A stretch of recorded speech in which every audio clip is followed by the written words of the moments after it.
Hello friends, good afternoon to all of you. You are watching commerce winner. अगर आप अच्छा कुछ देख रहे हैं तो वो कॉमर्स विनर देख रहे हैं।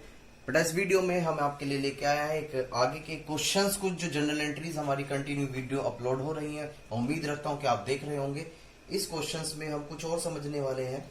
ठीक है, आज हम जो एंट्री करने वाले हैं वो टैक्सेशन के साथ करने वाले हैं। तो ध्यान से देखते हैं। मैं ट्रांजेक्शन लिखता जा रहा हूं। Transaction number 1, start business with cash. Cash के साथ हमने बिजनेस स्टार्ट किया, दैट इज 40,000 रुपीज। तो बेटा ध्यान से मुझे एक बात बताओ, मैंने आपको बताया था बिजनेस एंटिटी कंसेप्ट के बेस पर जो बिजनेसमैन होता है यानी कि बिजनेस चलाने वाला वो अलग होता है और बिजनेस जो होता है वो अलग होता है। यहां पर यानी कि कितने पर्सन होते हैं? 2 पर्सन होते हैं। ठीक है, अब यहां पर स्टार्ट करने के लिए वो कैश लेके आया। तो कैश जो बिजनेस के लिए वो क्या है सर? वो तो एसेट्स है। तो बेटा रियल अकाउंट क्या कहता था कि अगर एसेट्स इंक्रीज हो रही हैं यानी कि बिजनेस में आ रही हैं तो उनको डेबिट करो। तो यहां पर क्या आ जाएगा? Cash account debit. और यहां बेटा आ जाएगी आपकी क्या? कैपिटल। ठीक है, यानी कि यहां पर जो है आपकी कैपिटल आ जाएगी। ठीक, तो being amount introduce by Satish. Satish जो है वो कैपिटल की अमाउंट यहां पर लगा रहे हैं। ठीक है, हम क्वेश्चंस के साथ साथ करते जा रहे हैं। ये क्वेश्चंस है, आप अच्छी तरीके से, मैं उम्मीद रखता हूं कि इसको समझ पाए होंगे और समझ लेंगे। चलो कंटिन्यू बने रहिएगा हमारे वीडियो के साथ, जिसमें कि आज हम कुछ जर्नल एंट्रीज आगे की सीखने वाले हैं। किस तरीके से सीखेंगे वो चीजें हम सारी देखने वाले हैं। चलो करते हैं आज हम।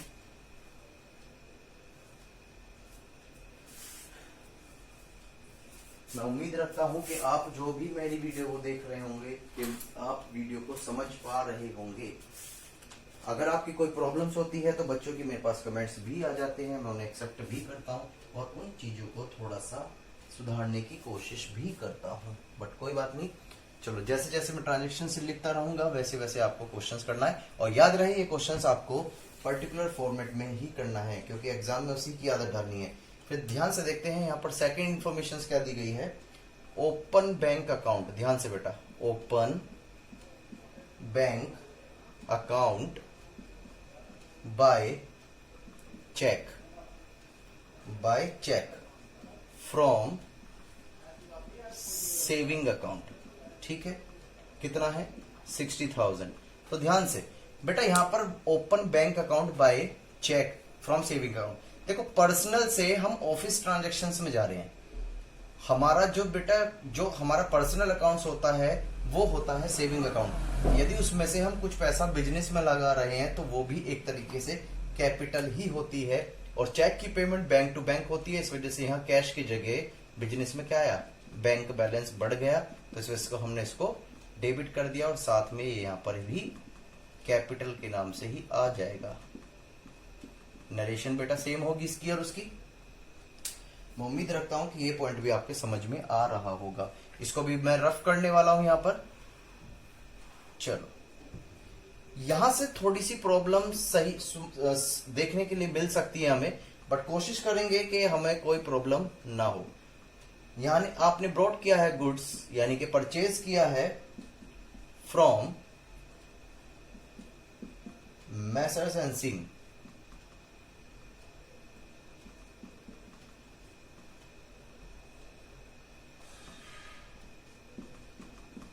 कंपनी दिल्ली।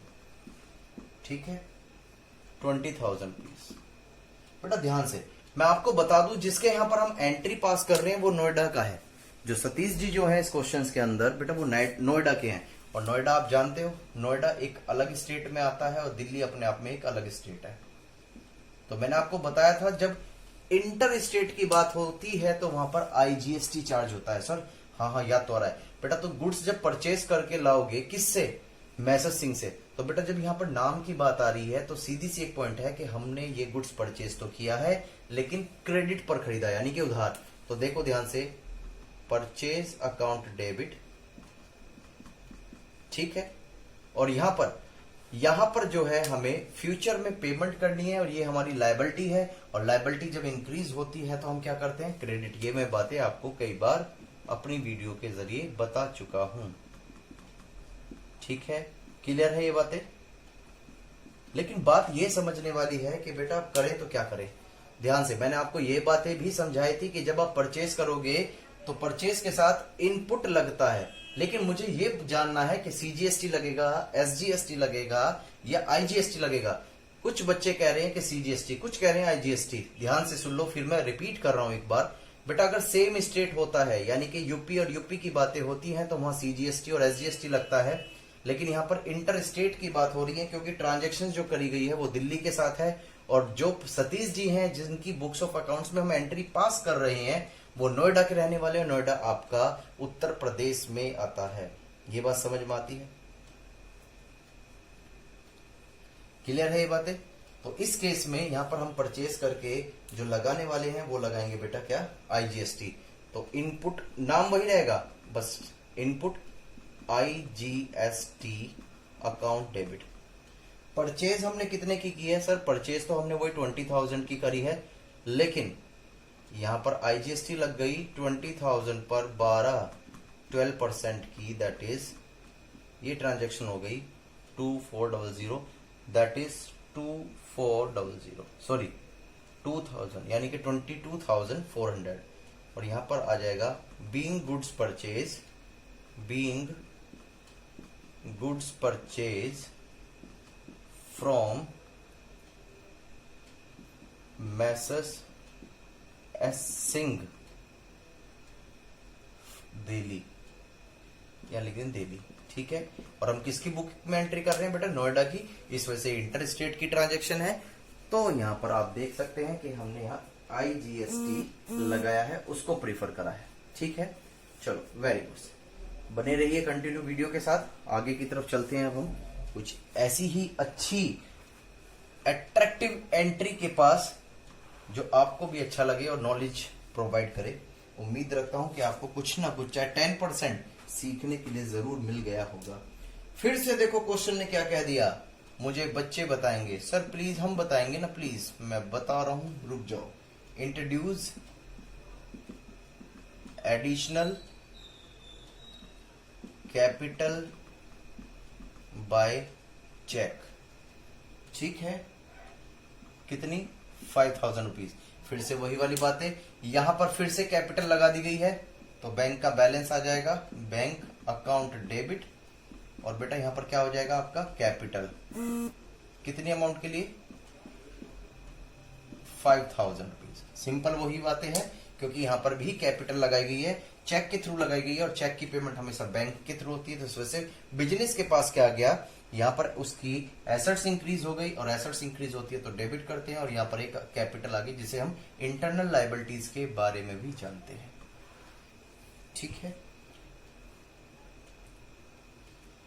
फिर ध्यान से देखते हैं बेटा, नेक्स्ट एंट्री है आपकी परचेज कंप्यूटर। क्या परचेज कर रहे हैं यहां पर हम, कंप्यूटर परचेज कर रहे हैं। ठीक है, लेकिन अगेंस्ट चेक फ्रॉम नोएडा, और ये जो कंपनी है इसका नाम है बेटा क्या, कंप्यूटर मार्ट, कंप्यूटर मार्ट। ठीक है, कितनी अमाउंट का परचेज कर रहे हैं, 15,000 का। कितने का बेटा, 15,000 का। ये थोड़ी सी वीडियो थोड़ी सी ब्लर हो रही थी स्टार्टिंग में, पर अब क्लियर हो गई होगी, बट कोई बात नहीं। यहां पर जो है परचेज करी है कंप्यूटर अगेंस्ट चेक। ठीक है, तो ध्यान से देख लेते हैं बेटा, ये जब परचेज करी है तो यहां पर कंप्यूटर परचेज कर रहे हैं हम क्या परचेज कर रहे हैं, कंप्यूटर। चलो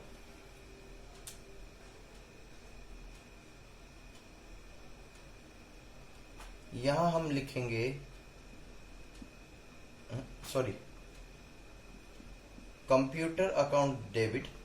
यहां बेटा ये क्लियर नहीं है कि परचेज जो करा है सेल करने के लिए करा गया है, ना ही कुछ ये लिखा हुआ है कि कंप्यूटर में डील करता है। यहाँ हम अजम्पशन मान के चल रहे हैं कि जो कंप्यूटर परचेज किया है वो एक इसकी एसेट्स है, और वो भी कौन सी, फिक्स एसेट्स। क्यों? क्योंकि जो एसेट्स हम परचेज करते हैं होल्ड पर्पस के लिए वो सारी की सारी कहलाती हैं आपकी क्या, फिक्स एसेट्स। और हम जानते हैं जब एसेट्स इंक्रीज होती है यानी कि बिजनेस में आती हैं या बढ़ती हैं तो उनको हम डेबिट करते हैं। तो इस वजह से हमने कंप्यूटर अकाउंट को यहाँ क्या कर दिया, डेबिट कर दिया, दैट इज 15,000। ठीक है। और यहाँ पर जो हम पेमेंट जो कर रहे हैं, यानी कि यहाँ पर ध्यान से यह नाम भी आ रहा है और यहाँ पर चेक भी लिखा हुआ है, तो इसका मतलब बच्चे यहाँ पर गलती कर देते हैं। सर ने कहा था कि अगर नाम आ जाता है तो वो उधार यानी कि क्रेडिट बेसिस ट्रांजेक्शन होती है, लेकिन बच्चे ये भी याद रखना कि कभी कभी यहाँ ये भी लिखा जाता है कि कैश पेमेंट कर दिया, किससे खरीदा था, उस कंपनी का नाम भी जरूरी नहीं है, पर आप उसको एनालिसिस करने से पहले ये जरूर देख लें कहीं भी उस ट्रांजेक्शन में नाम के साथ साथ कोई चेक या कैश की ट्रांजेक्शन्स भी या नाम तो नहीं आ रहा। जैसे इस क्वेश्चंस में नाम के साथ चेक आ गया तो उसका मतलब ये कैश की ट्रांजेक्शन है, और यहाँ पर आपने क्या किया है, बैंक पेड किया यानी कि पेड कर दिया। फिर से वही वाली बातें, लेकिन ये जो परचेज करी है बेटा क्वेश्चंस के अकॉर्डिंग मैं बताऊं, ये नोएडा में परचेज करी है तो यहाँ पर 2 टैक्स लगेंगे, that is input CGST, input CGST account debit, input SGST account debit. ठीक है। अब वो किस तरीके से, 15,000 का ये क्वेश्चंस में दे रखा 6%। बेटा ये परसेंटेज वेरी करती है जैसे जैसे आपके वो होते हैं। ठीक है, ये वेरी कर जाती है जैसे जैसे आपके प्रोडक्ट चेंज होते हैं। जरूरी नहीं कि 6% फिक्स ही हो, लेकिन हाँ आपको घबराने की जरूरत नहीं है। आपके एग्जाम में ये परसेंटेज ऑलवेज गिवन, ये हमेशा दी जाएगी, और ये हो जाएगा आपका 16,800 रुपीज। और यहां पर हम लिख सकेंगे कि being computer purchase, being computer purchase. Clear है बातें? मैं उम्मीद रखता हूं कि पॉइंट आप समझ पा रहे होंगे, और आज हम टैक्सेशन के साथ साथ एंट्री पास कर रहे हैं। चलो बहुत अच्छे। देन इसके बाद हमने पेड करी पोस्टेज। ठीक है, पोस्टेज पेड करी तो बेटा ध्यान से, हमारा जो खर्चा है तो खर्चे जो सारे डेबिट होते हैं तो पोस्टेज अकाउंट डेबिट, और टू कैश ही लिख देंगे। ये तो बहुत सिंपल सी बातें हैं, इसको हम आप खुद भी कर सकते हो। बीइंग पोस्टेज पेड, इसमें कुछ भी ऐसा नहीं था, बीइंग पोस्टेज पेड। क्लियर है बातें? चलो इसको हम आगे की तरफ चलते हैं। जो थोड़ी टेक्निकल है उस पर हम ज्यादा इन्वेस्टमेंट करने वाले हैं अपना टाइम। जो सिंपल है, जैसे कैश सोल्ड करी, बस जैसे कैश सोल्ड करी यानी कि आपने जो है गुड सोल्ड किया लेकिन कैश, तो आपके पास बिजनेस में क्या आया सर, बिजनेस में एसेट्स आई, कैश आया, और जब कैश इंक्रीज होता है तो बेटा हम उसे क्या करते हैं, डेबिट करते हैं, that is cash account debit. और यहां आ जाएगा टू सेल। लेकिन मैंने आपको बताया था जब आप सेल कर रहे हो, क्या कर रहे हो, सेल कर रहे हो, तो सेल के साथ साथ याद रखना, मैंने आपको बताया था अगर आप सेल कर रहे हो, सेल के साथ साथ आप जब टैक्स कलेक्ट करोगे तो उसे बोलोगे आउटपुट। ये सेल कहां करी है बेटा, ये जो सेल करी गई है कैश, ये नोएडा में करी गई है, तो आउटपुट एसजीएसटी और आउटपुट सीजीएसटी, आउटपुट एसजीएसटी और आउटपुट सीजीएसटी। ठीक है, ये सेल करी गई है हमने। कितने की हमारी सेल थी सर, ये थी हमारी 4,000 की, और 4,000 पर फिर वही 6% का दे रखा है, तो दैट इज कितना हो गया 240, ये भी 240, तो टोटल अमाउंट कितनी हो जाएगी 450, यानी कि 4480। ठीक है, तो यहां पर आ जाएगी बीइंग गुड्स सोल्ड। मैं उम्मीद रखता हूं कि ये पॉइंट भी आपको समझ में आ गया होगा, सिंपल है। ठीक है, वेरी गुड। साथ में अब हमने शारदा को सेल किया है। किसको सेल कर रहे हैं, शारदा को। तो बेटा यहां पर जो है बात उधार की आ गई। सर आपने तो कहा था नाम जरूर था ना बेटा, हाँ, लेकिन इस केस में क्वेश्चन ने कहा है कि बस गुड सोल्ड करे हैं शारदा को, लेकिन ये नहीं कहा गया कि कैश आई है या चेक से, ठीक है। तो हम यहाँ अजम्पशंस लगा के चल रहे हैं। अजम्पशन क्या बिल्कुल कंफर्म है कि ये जो सेल करी गई है ये क्रेडिट बेसिस है, क्योंकि यहाँ नाम है और ना ही चेक की बातें करी गई हैं और ना कैश की बातें। तो एक सिंपल सी बात है, जब हम किसी को गुड्स क्रेडिट बेसिस पर सोल्ड करते हैं तो वो बन जाता है हमारा डेटर, जिसे बोलते हैं हम क्या, देनदार। क्या बन जाता है बेटा, वो डेटर जिसे बोलते हैं हम देनदार। और वो हमें पैसा आज नहीं देगा तो कब देगा, फ्यूचर में देगा। और जैसे ही वो फ्यूचर में देगा तो उसका बेनिफिट हमें फ्यूचर में ही मिलने वाला है और वो कहलाया जाएगा क्या, हमारी एसेट्स। और जब एसेट्स बढ़ती है तो क्या कहते हैं बेटा, क्या कहते हैं, जल्दी बताइए सर। उसे डेबिट करते हैं। दूसरी बात, कुछ टीचर इस तरीके से बताते हैं, चलो वो एक अच्छा तरीका होता है ब्रेन को डेवलप, मतलब एक क्रैमिंग कराने का। ध्यान से बेटा, डेबिट का मतलब आना और क्रेडिट का मतलब जाना। हमने जिसको माल सोल्ड किया उसका नाम हमारे पास आ गया, तो जिसको हमने डेबिट में कर दिया। यानी कि अगर मैं बात करूं, हमने सोल्ड करा है मैसर्स शारदा को, ठीक है, तो हमने इनका हमारे पास क्या गया, नाम आ गया, तो इस वजह से हमने इसको डेबिट कर दिया और हमारे यहां से माल चला गया तो सेल आ गई। कुछ इस तरीके से बताते हैं वो, चलो ठीक है अपने अपने लेवल पर चलो करते रहिएगा जैसे भी करना है। पर मैंने तो आप लोगों को दोनों तरीके बता दिए। अगर इससे करना है तो आप इससे क्रैमिंग कर सकते हैं, लेकिन समझ नहीं सकते। और जो समझने वाला कंसेप्ट है वो भी मैं आपको एक्सप्लेन कर चुका हूं। लेकिन जब सेल करें हैं तो फिर से वही बातें कि यहां पर जो है आउटपुट SGST एंड फिर से आउटपुट CGST। क्लियर है बातें, जैसे क्लियर है, चलो वेरी गुड। तो इसको हम क्या करने वाले हैं, यहाँ पर कितने परसेंट, वही सेल हमारी 10,000 रुपीज की है। और जो प्रोडक्ट पर जो हम लगा रहे हैं, ये सेल कहाँ करी गई है, जो शारदा को सेल करी गई है। ओ माय गॉड, ध्यान से, ये गलती कर दी, क्वेश्चंस हमने नहीं पढ़ा और गलती कर दी। गलती क्या करी कि जो सेल करी गई है बेटा वो दिल्ली करी गई है, लेकिन जो बुक्स ऑफ अकाउंट में एंट्री कर रहे हैं वो तो नोएडा की है। तो यहाँ पर बेटा एक ही टैक्स लगेगा, दैट इज IGST। क्या लगेगा, IGST। सेल वही है 10,000 की और IGST इसके साथ कितना है बेटा, ध्यान से, दैट इज 12%। और ये हो जाएगा आपका कितना, 1200, यानी कि हो गया 1200, यानी कि बीइंग गुड सोल्ड। मैं उम्मीद रखता हूं कि ये एंट्री आपको समझ में आ गई होगी। वेरी गुड बेटा, इस वीडियो को बना करते रहिएगा, इसमें बहुत सारी चीजें आपको सीखने के वो मिल सकती हैं, ठीक है। अब ध्यान से देख लेते हैं एक बार, हमने मैसर्स सिंह से परचेज किया था कितने का गुड्स, 20,000 का। जो मैंने थर्ड एंट्री आपको समझाई थी कि कोई Messrs S Singh and company है जिससे हमने 20,000 का गुड परचेज किया था, और हम क्या करने वाले हैं, इस एंट्री में उसकी पेमेंट। तो बेटा ध्यान से, जब हम किसी से गुड्स परचेज करते हैं तो हमने एंट्री बनाई थी परचेज अकाउंट डेबिट टू उस पार्टी का नाम, क्योंकि हमारी रेस्पॉन्सिबिलिटी है, हमारी लायबिलिटी है कि फ्यूचर में अमाउंट पेड करनी है। तो जब लायबिलिटी बढ़ती है तो उसे क्रेडिट करते हैं। लेकिन जब हम उसकी पेमेंट कर देते हैं तो लायबिलिटी इंक्रीज हुई या डिक्रीज, सर सीधी सी बात है, जब आपने किसी की पेमेंट कर दी तो उसका नाम, उसकी आपकी जो लायबिलिटी है वो तो डिक्रीज हो गई।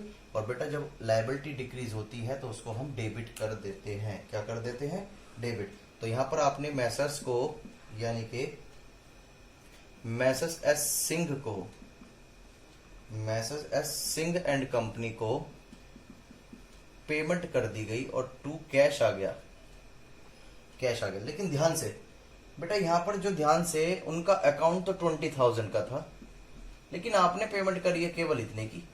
तो ध्यान से बेटा, यहां पर जो बैलेंस आता है वो कहलाया जाएगा डिस्काउंट रिसीव, यानी कि आपको उन्होंने डिस्काउंट दे दी है 500 रुपीज की, जो आपके लिए एक इनकम है। और ऑल इनकम्स जो है वो क्रेडिट आती है, ठीक है। तो ये बातें आ गई, being amount paid to messrs Singh and company. Simple सी बातें हैं ये वाली, वेरी गुड, बहुत अच्छी तरीके से हम समझ पा रहे हैं इसको। फिर ध्यान से, हमने गुड्स जो है वो शारदा को सेल किया था। किसको सेल किया था, ध्यान से बेटे, जो हमारे जो गुड्स हैं वो हमने किसको सोल्ड किया था, वो शारदा को सेल किया था। तो जब शारदा को हमने सेल किया था तो अब शारदा से क्या लेना है, पैसा लेना है भाई। जब शारदा को सेल किया था तो हमने उसे डेटर्स के रूप में यहाँ पर एंट्री पास कर दी थी, ठीक है। लेकिन जब वो हमारी पेमेंट दे रही है तो हम उसके अकाउंट्स को फिनिश करने वाले हैं। तो जब हमने सेल किया था तो उसे डेबिट किया था, अब अमाउंट रिसीव करने वाले हैं तो उसको क्या करने वाले हैं हम, क्रेडिट। लेकिन ध्यान से आ क्या रहा है, चेक आ रहा है, तो चेक जब आ रहा है तो बेटा बैंक अकाउंट डेबिट, और यहां पर आ जाएगा क्या, उनका नाम, मैशर्स शारदा एंड कंपनी। ठीक है, लेकिन ध्यान से बेटा, हमने जो सेल की थी इनको, शारदा एंड कंपनी को जो सेल करी गई थी वो थी 10,000 रुपीज की। कितने की थी, 10,000 की, लेकिन उन्होंने केवल हमें 9750 दिए। तो ध्यान से बेटा, ये डेबिट क्रेडिट तो मैच नहीं कर रहा, तो इसका मतलब हमने उन्हें क्या दिया, डिस्काउंट। और जब हम डिस्काउंट देते हैं तो वो होता है हमारा एक्सपेंसेस, इस वजह से हम उसे डेबिट में शो कर देंगे। तो ये आ जाएगी आपकी being amount received from messrs Sharda and company. Clear हो गई बातें, सिंपल सी है। फिर यहां पर मैं क्वेश्चंस खत्म करने के बाद हम एमसीक्यू क्वेश्चंस लेके चलेंगे अपने कुछ। पेड इलेक्ट्रिसिटी चार्ज, बेटा जब इलेक्ट्रिसिटी चार्ज पेड कर रहे हो तो सारे के सारे खर्चे डेबिट होते हैं, इस वजह से यहां पर आ जाएगा आपका क्या, electricity charge account debit to, जेब से आपके कैश चला गया होगा, how much amount, that is 10,000 and being electricity charge paid, being electricity charge paid. कुछ कह नहीं रखा इसके बारे में हमें यहाँ क्वेश्चंस में। चलो फिर देख लेते हैं, एक ट्रांजेक्शन्स और अच्छी सी लग रही है मुझे इस क्वेश्चंस में, वो ट्रांजेक्शन्स देख लेते हैं बेटा, क्या ट्रांजेक्शन्स है, हुआ क्या है यहाँ पर। इस ट्रांजेक्शन्स को समझते हैं। ये एक बिल्डिंग है, ठीक है, और इस बिल्डिंग का क्या पे किया जाता है, रेंट पेड किया जाता है। कितने रुपए, 5,000 रुपीज, ठीक है। लेकिन क्वेश्चन में कहा गया है कि जो पेड कर रहा है, यानी कि जो यहाँ पर सतीश जी जो है जो पेड कर रहे हैं, वो 50% तो अपने रेजिडेंशियल पर्पस के लिए रहते हैं, यानी कि सेल्फ ऑक्यूपाइड कर रखी है, ठीक है, और भाई जो 50% है ये ऑफिस के लिए। तो ध्यान से बेटा, कैश तो आपका गया है, 5,000 रुपीज की पेमेंट करिए, लेकिन एंट्री अलग अलग पोर्शन में चली जाएगी, यानी कि इसकी 50% अलग और इसकी 50% अलग। कैसे, क्योंकि दोनों का नेचर अलग है। मैंने आपको बताया था, अगर कोई बिजनेसमैन अपने बिजनेस से कोई पर्सनल यूज के लिए मनी यूज करता है या विड्रॉ करता है तो उसे हम ड्रॉइंग बोलते हैं। क्या बोलते हैं, ड्रॉइंग। तो यहां पर यही है कि बिल्डिंग जो है 50% तो वो खुद रह रहे हैं और 50% ऑफिस के लिए। तो बेटा जो ऑफिस के लिए यूज कर रहे हैं उसका तो हम खर्चा बुक कर लेंगे एज ए रेंट अकाउंट, कितना 2, इसका यानी कि आधा कर देंगे, और यहां हो जाएगी आपकी क्या, ड्रॉइंग। बेटा क्या आ जाएगी यहां पर आपकी, drawing, that is being rent paid for personal and office use building.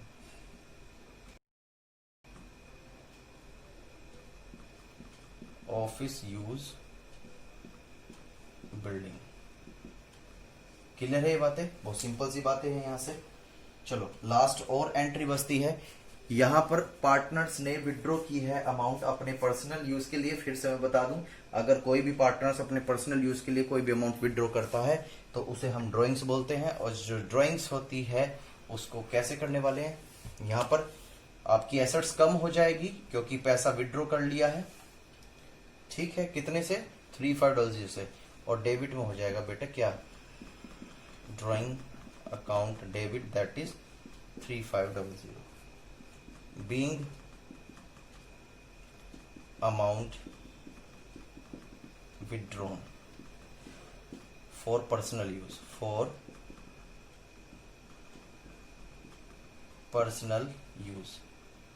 Clear है ये बातें। मैं उम्मीद रखता हूं कि ये पॉइंट आप आसानी से समझ पा रहे होंगे, ठीक है। फिर बेटा वही अपना लास्ट का ऑप्शंस, हम किधर की तरफ चलते हैं, अब हम चलते हैं कुछ एमसीक्यूज बेसिस पर, जहां पर हम कुछ नई बातें सीखते हैं, ठीक है। तो एमसीक्यूज पर अगर मैं आपको कुछ अगर होमवर्क दे देता हूं तो चलो कुछ होमवर्क लिखिए जाएगा जो आपको याद करने होते हैं। क्या करने होते हैं बेटा, लर्न करने होते हैं। जैसे ये चीजें आपको पता होनी चाहिए, मैं आपको बता दूं। जैसे पहला लिखो what is real account, what is a real account, ठीक है, इसका ये पॉइंट। दूसरा है आपके what is a nominal account, what is a nominal account. ये बहुत जेन्युइन क्वेश्चंस हैं, ये आपको पता होना चाहिए, ठीक है। अगर आपको ये नहीं पता तो दिक्कत है। व्हाट इज, क्योंकि मैं तीनों ही देने वाला हूं, आप समझ गए होंगे। कुछ बच्चे कहना शुरू कर गए होंगे कि सर पर्सनल अकाउंट जरूर देंगे, तो पहले ही लिख लें, कोई बात नहीं, दैट इज पर्सनल अकाउंट, ठीक है, वेरी गुड, ठीक है। और बेटा मैं आपको बता, और एक क्वेश्चन और भी लिखें, what is a compound entry, what is a compound entry. मैं आपको बता चुका हूं, एक्सप्लेन कर चुका हूं इसके बारे में। And what is a simple journal entry, simple journal entry, ठीक है। ये आपको रीड भी करने हैं, अपनी कॉपी में फेयर भी करने हैं, और आपको इनके बारे में जानना भी जरूरी है। अगर कोई डाउट आता है तो आप मुझे कमेंट्स में लिख सकते हैं। क्लियर है बातें? चलो, बहुत अच्छी बात है। चलो मैं कुछ एक क्वेश्चन से, एक दो क्वेश्चन मैं और पूछ लेता हूं।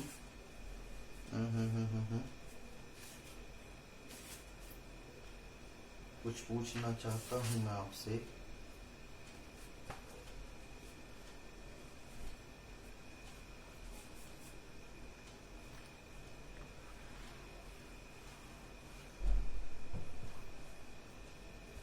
यहाँ पर हम कुछ और देखना चाहते हैं, कुछ एंट्री के साथ कुछ आज की जो एक्स्ट्रा लर्निंग हो जाए हमारी इसी चैप्टर को लेकर। तो कुछ मेरे हिसाब से कुछ मुझे ऐसे दिख नहीं रहा है, जो मुझे आपको कुछ कराना चाहिए। वैसे तो है बहुत सारी चीजें, बट कोई बात नहीं। आपने कुछ क्वेश्चंस ये भी पढ़ने हैं। What is the journal, what is a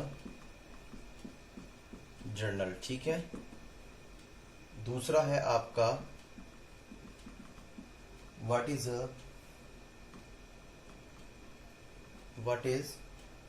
generalized, what is journalising. ये बेटा खुद ही पढ़ने होंगे। अगर आपको कोई डाउट होते हैं तो मुझसे पूछते हैं। कंपाउंड एंट्री के बारे में और सिंपल के बारे में मैं पूछ चुका हूं आपसे, ठीक है।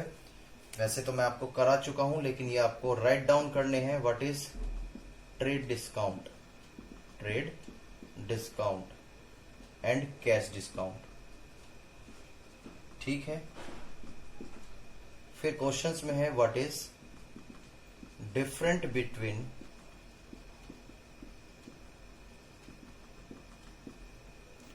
Trade discount, trade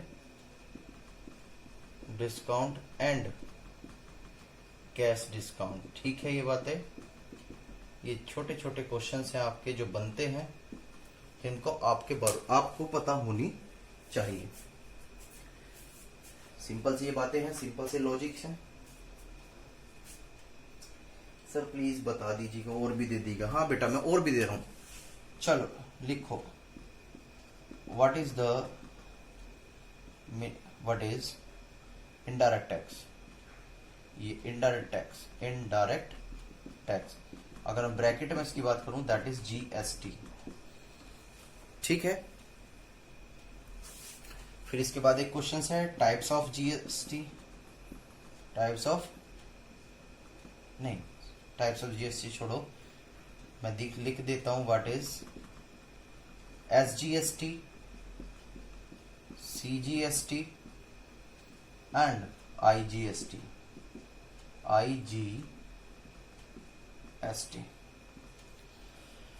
what is SGST and CGST and IGST. Then इसके बाद what is inter state sale and intra state sale, ये कुछ क्वेश्चंस हैं जो बेटा आपको पता होने चाहिए और इस पर कमांड अच्छी रखें, क्योंकि ये आपको अब तो है ही है, साथ में फ्यूचर में भी देखने के लिए ये क्वेश्चंस आपको मिलेंगे। चाहे आप 12th पढ़े, बीकॉम पढ़े, आगे कुछ भी जाएं, तो आपको इनके बारे में पता होना चाहिए।